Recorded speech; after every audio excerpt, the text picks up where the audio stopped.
Bismillahirrahmanirrahim. Assalamualaikum warahmatullahi wabarakatuh. Berjumpa kembali dengan saya, Pak Eko Setiawan di Mapel TLJ atau Teknologi Layanan Jaringan. Sebelum kita masuk ke materi, marilah kita semua berdoa. Semoga kita semua senantiasa diberi kesehatan, diberi umur panjang, diberi kebahagiaan, serta diberi kemudahan dalam setiap melakukan aktivitas. Untuk pertemuan hari ini masih kaitannya dengan komunikasi data. Untuk pertemuan minggu kemarin sudah kita bahas tentang model komunikasi data. Kemudian untuk hari ini di pertemuan yang keempat kita lanjutkan materinya tentang standar komunikasi data.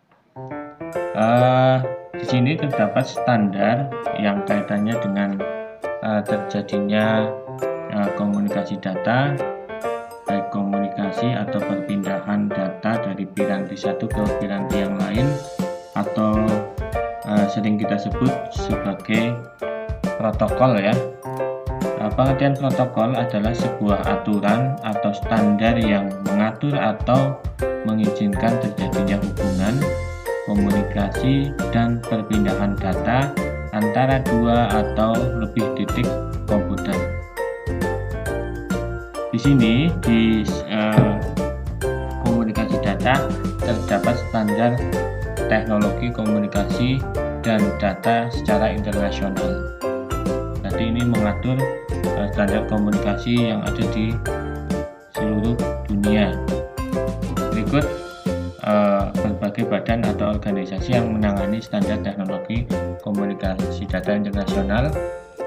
Di sini ada tiga organisasi atau badan standar Eropa ini saling berhubungan dan memiliki keterkaitan antara satu dengan yang lainnya. Yang pertama kita bahas dulu dari ETSI atau European Telecommunication Standard Institute. Organisasi ini didirikan atau pertama kali dibuat pada tahun 1988 oleh Konferensi Administrasi Pos yang ada di Eropa. Tujuannya adalah bertanggung jawab untuk standarisasi teknologi informasi atau komunikasi TIK. Di sini untuk mendukung peraturan dan kebijakan yang ada atau kebijakan produksi standar yang ada di Eropa. Kemudian organisasi yang kedua CEN atau CELENEC,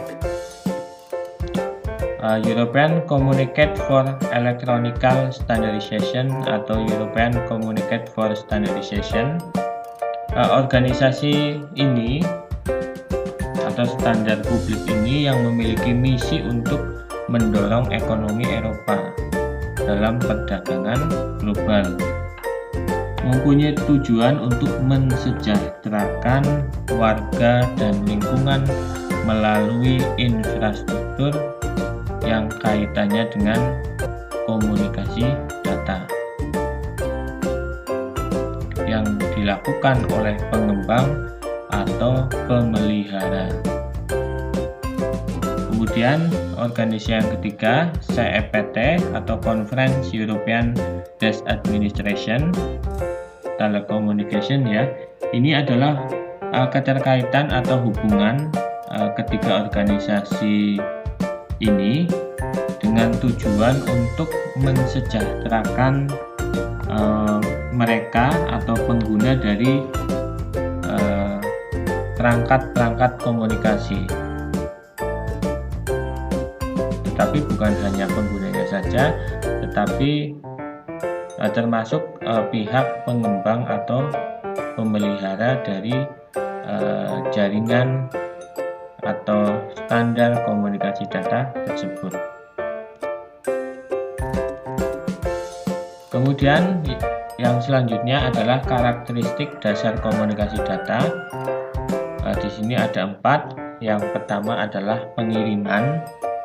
Pengiriman ini adalah karakteristik pertama.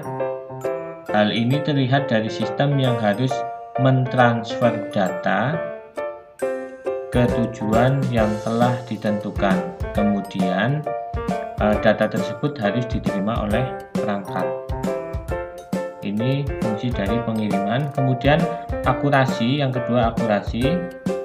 Pada karakteristik ini sistem harus memberikan data yang akurat, artinya data yang sesuai ya. Kemudian data tersebut akan diubah ke dalam transmisi. Kemudian yang ketiga, ketepatan waktu.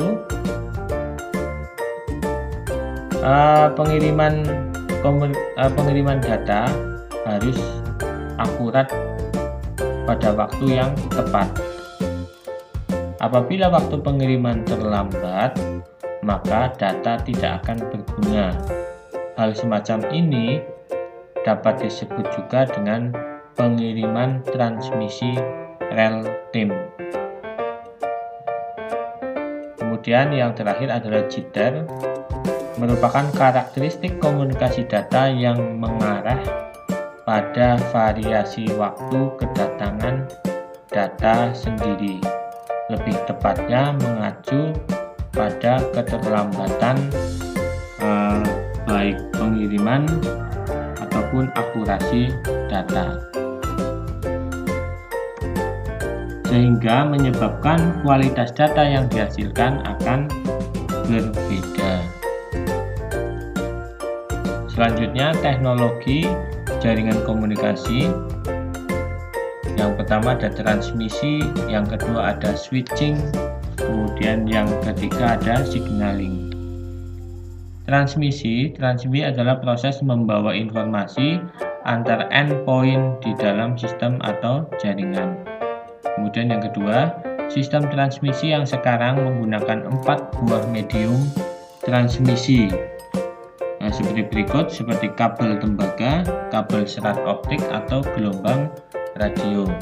Yang ketiga, cahaya pada ruang bebas atau misalkan inframerah. Inframerah ini sering dimanfaatkan di teknologi ya, teknologi TIK khususnya untuk sensor, baik sensor gerak ataupun sensor suhu.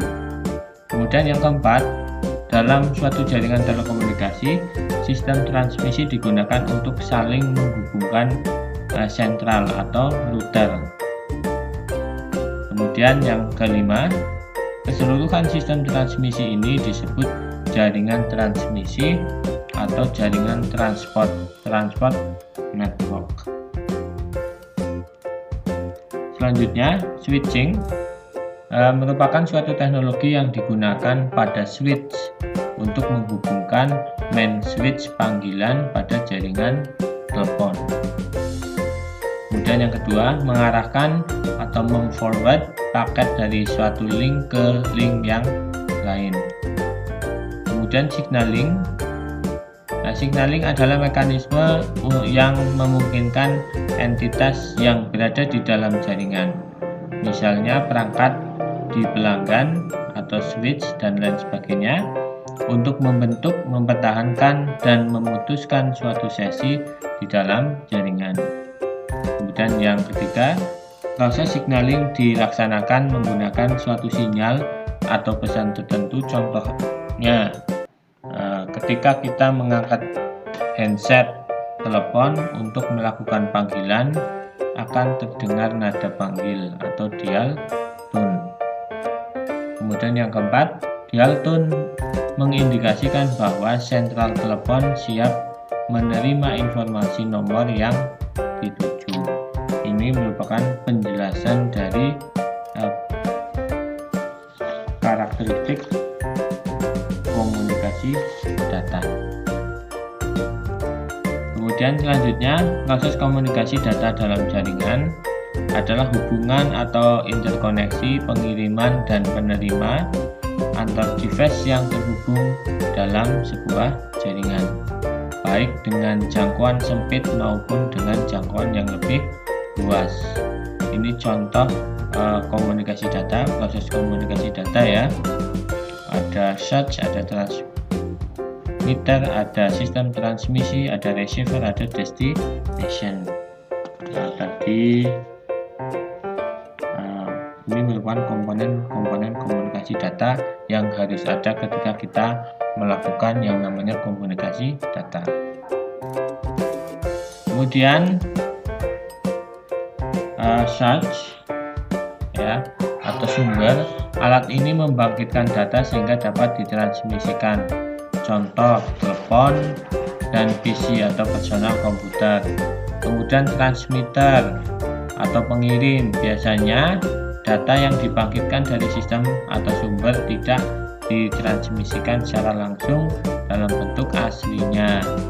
Kemudian yang ketiga, sistem transmisi berupa jalur transmisi tunggal atau single transmission line atau jaringan kompleks network yang menghubungkan antara sumber dengan destination atau tujuan. Kemudian yang keempat ada receiver atau penerima, menerima sinyal dari sistem transmisi dan menghubungkan ke dalam bentuk tertentu yang dapat ditangkap oleh tujuan. Kemudian yang terakhir ada destination atau tujuan, menangkap data yang dihasilkan oleh receiver. Oke, untuk pertemuan hari ini ternyata sudah selesai ya. Kita lanjutkan pertemuannya di minggu depan, di pertemuan yang ke-5. Sebelum kalian melanjutkan ke mapel selanjutnya, jangan lupa kalian untuk